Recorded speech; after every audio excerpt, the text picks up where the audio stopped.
Oh, good. Good afternoon, everyone. Thank you for being here for more information about smart mobility. My name is Rebecca Davio. I'm the director of the Institute for Government Innovation at Texas State University, and I'm very proud to have the honor of moderating this panel. We have two great speakers with us today. You already heard some from Mike Ariano, who is the Assistant DE at the Deputy DE at the Austin District, and we have Michael Bolin, who holds that same position in the Waco District. So we're going to start off. Mike, you gave us a great overview of lots and lots of details about what was going on in this smart mobility and how you were sort of pioneering. I think we're going to turn to Michael and see, just for our first question, and find out how this is playing out in the Waco District. So just a little bit north of Austin, for those of you that may not be from here. Sure. So this thing works? Okay. I was kind of hoping that, Mike, that we could do a mic check together.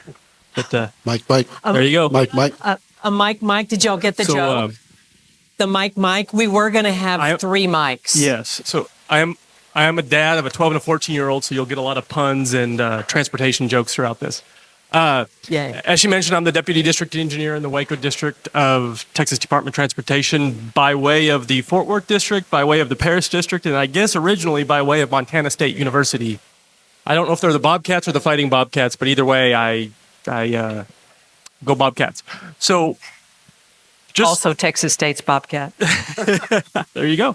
So let's set the stage. So, we're north of Austin, so they have all the money. We're poor. So we approach smart mobility in a slightly different way than the Austin District does. All joking aside,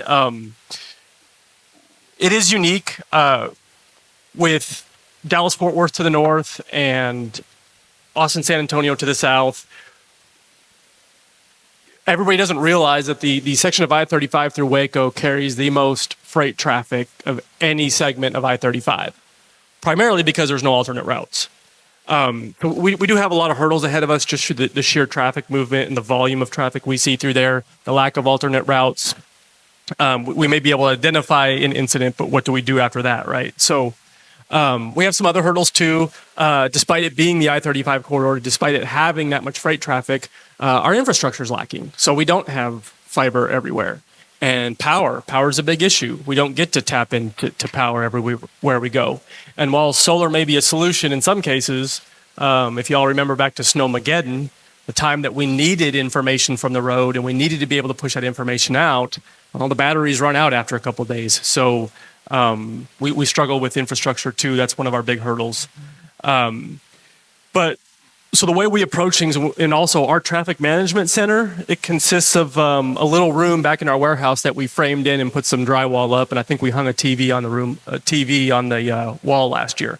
So that's our traffic management center, and the person that works from 8 to 5 Monday through Friday. So typical hurdles that you see in the more urban and rural areas outside of the metro of Texas, right? So we can talk all day long about the technology triangle and what we're doing there, but we can't forget the rest of Texas, which one thing we do have in spades is space.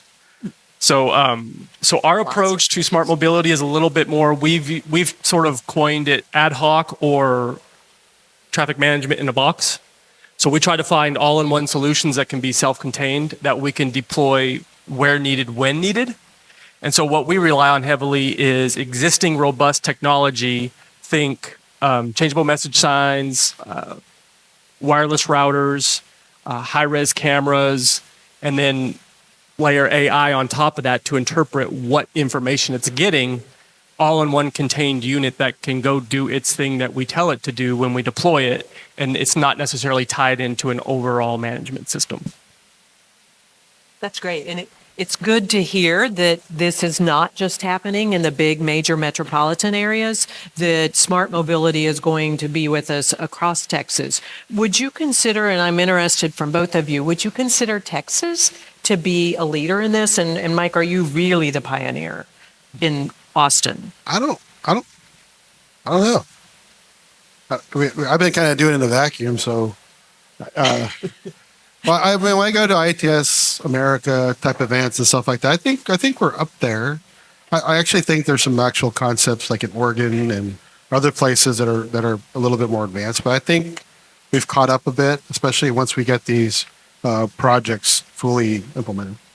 And so I used to work at TxDOT, and I know things take a long time. You go through the bidding process, and then there's the construction and that kind of thing. It's all worth it. I wasn't saying that, but I know that it takes a while. When do you think we'll start this project? Your first project will be constructed, and so we're talking the 130 project. We're looking to break ground this fall on some of it. That's the other thing is that we have to piecemeal some of this stuff, right? So we're having to do the conduit on a separate thing. Everything has to be behind barriers. We've got to do the barrier separately. Luckily, we're leveraging our traffic division special crews to do all the ITS poles and foundations. So it's actually a piecemeal thing because you really can't let a project for things for specifications things we don't even have. right. So we're having a piecemeal a little bit.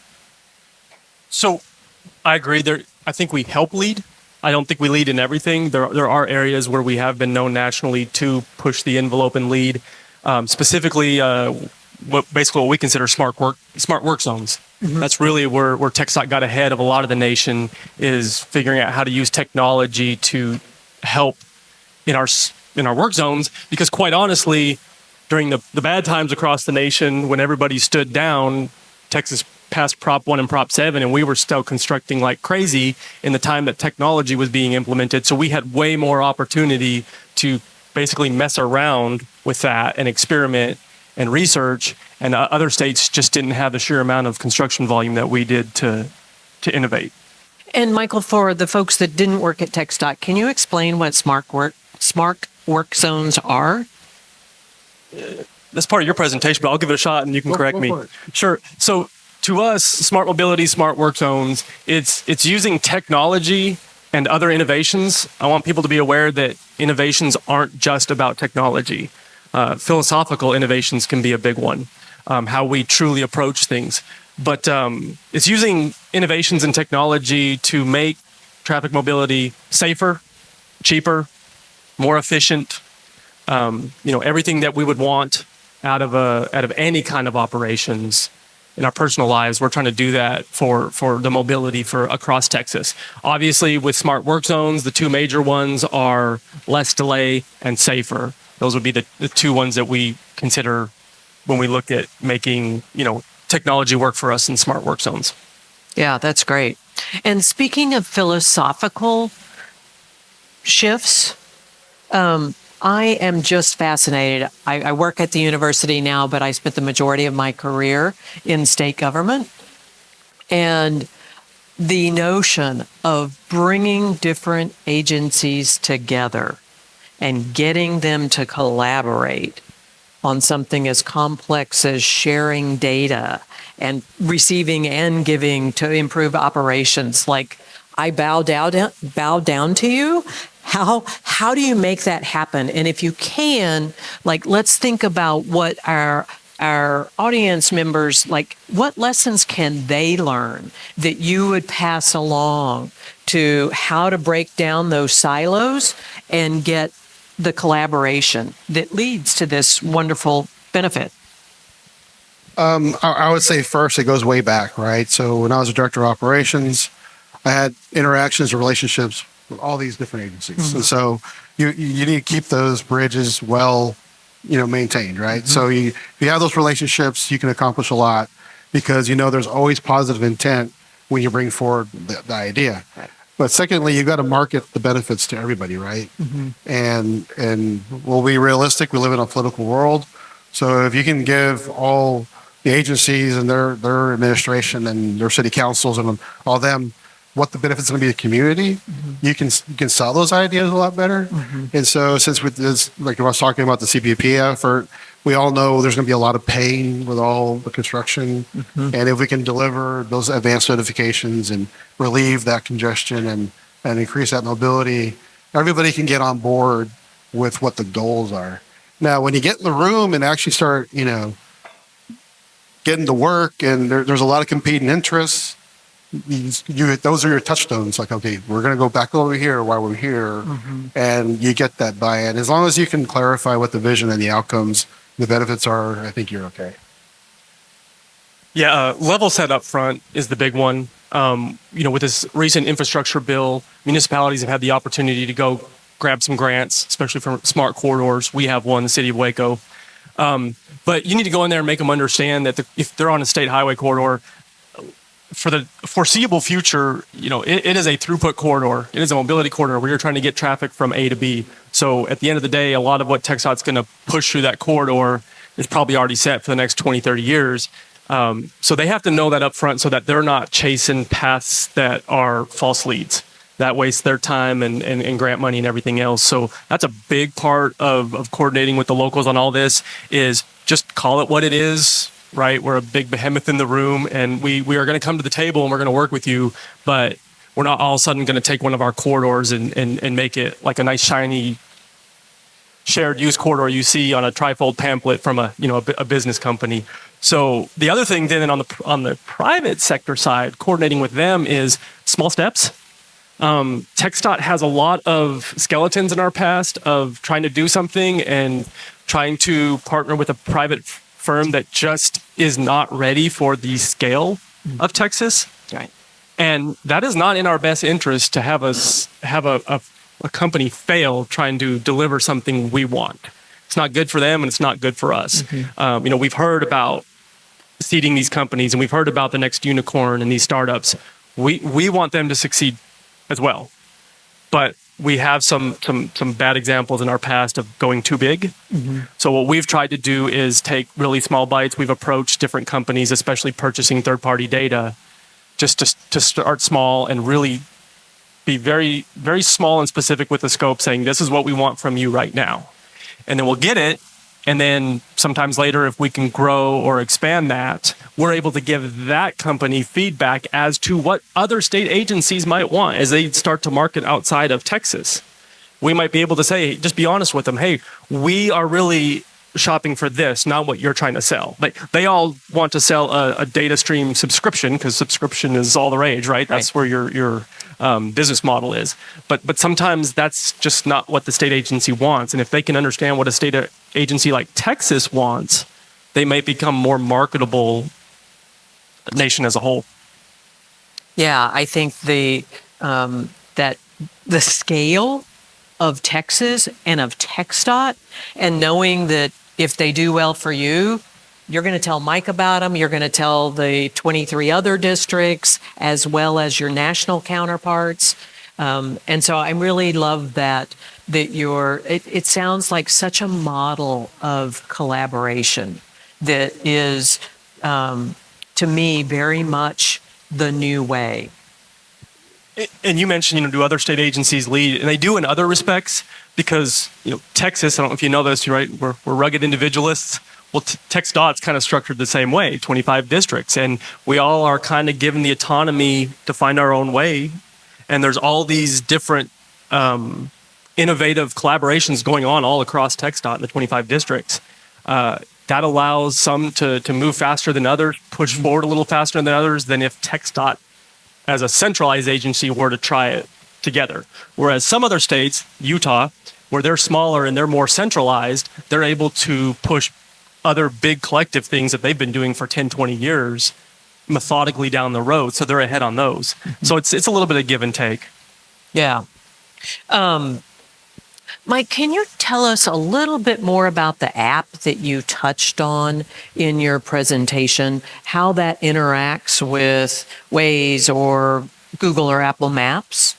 Sure. So one thing that going back to the AI platform that we have with ReadCore already has all 5 navigation apps already ingesting data from there and both ways. So they're already integrated with those. So talking about data and data streams and subscriptions, the great thing about this is we tell ReadCore, hey, we're interested in pedestrian detection, or we're interested in, speeds or hard braking or whatever. They go purchase that subscription. directly and get that data feed directly, rather than us go buy a full set of data from a data supplier. So it's very specific.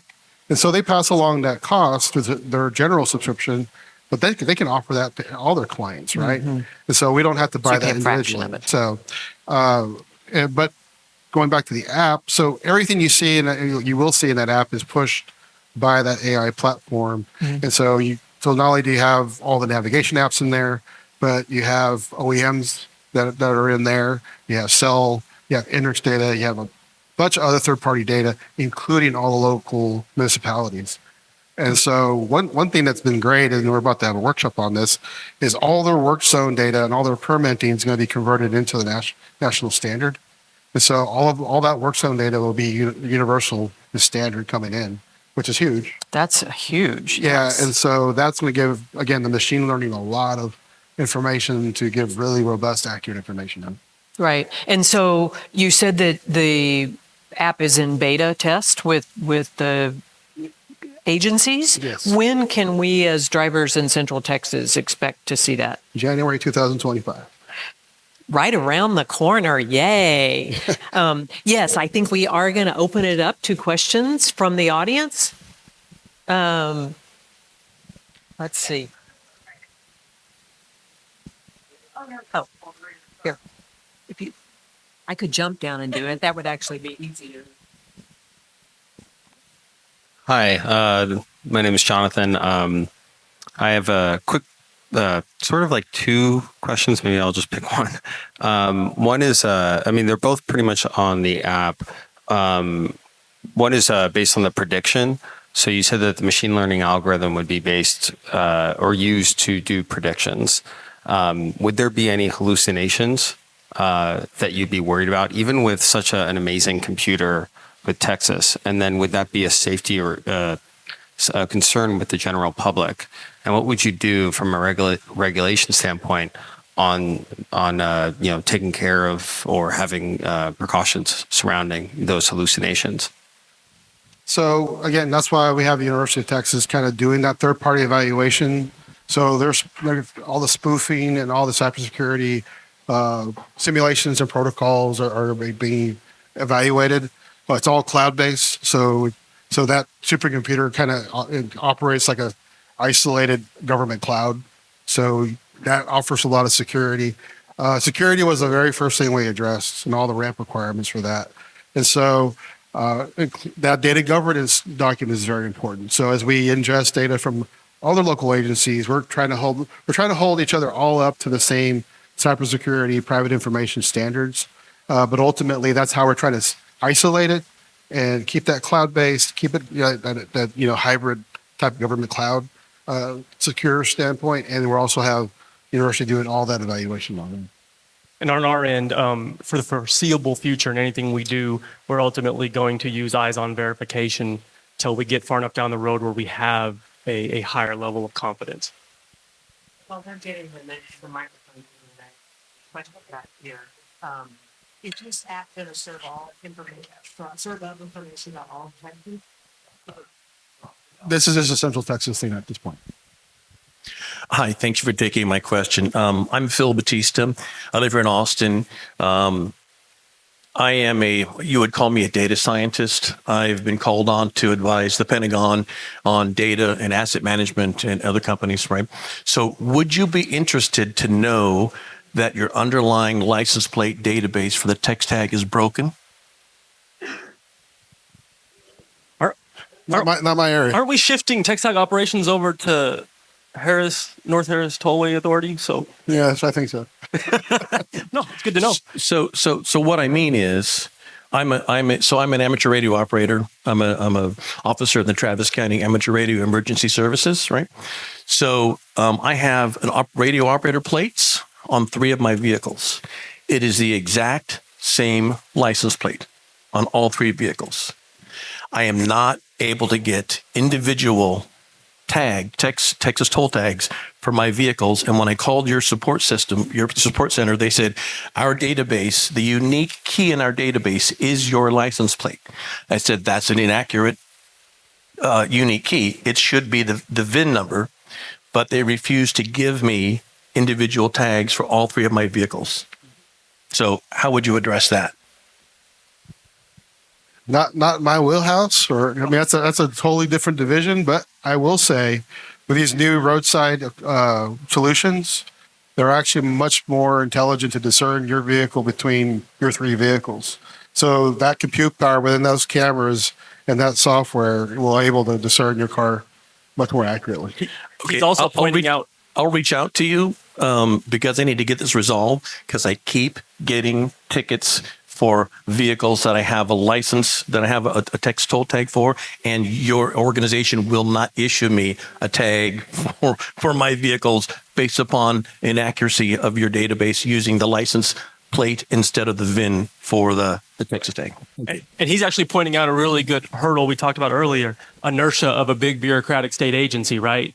The system was set up forever ago, and trying to get that feedback through the system and get it changed is the best way is to keep giving that feedback, right? At some point, the right person in the right situation will handle it. But like, I'm not even joking. Like I work for TxDOT, and I just found out through an email that the operations of the text tags are being transferred to the Harris Tollway Authority. So, Got a question up in front. Sorry, chair rodeo over here. Interesting dialogue.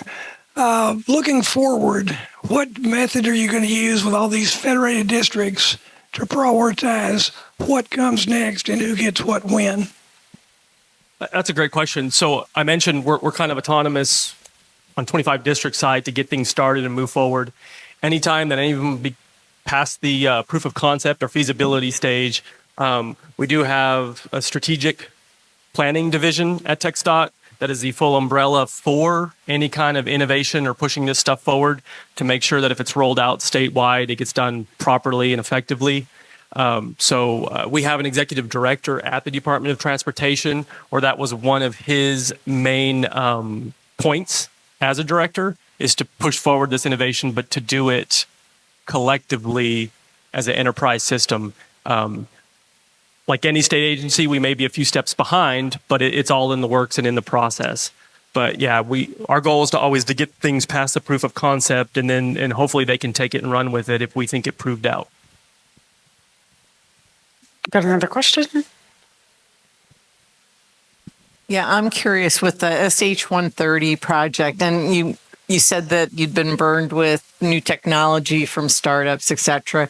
But you also mentioned Krusee that had some failures here in Austin with some traffic jams that were a lot of problems with the geofencing.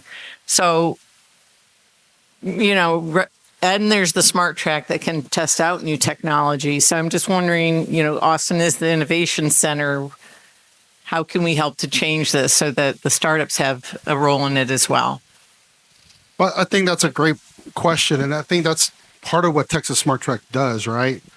Collectively, we all collaborate, see what our positives and our negatives and our experiences, trying to learn from those, have a major inertia like that, kind of take that in as an agnostic, neutral party, collect that, develop those standards, but definitely give a path forward for the market, right?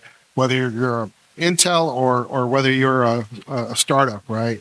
And so I think that from a private side, Texas Smart Track definitely gives you that clear path to market. And it gives us the assurance on the government side that you've passed these validation standards.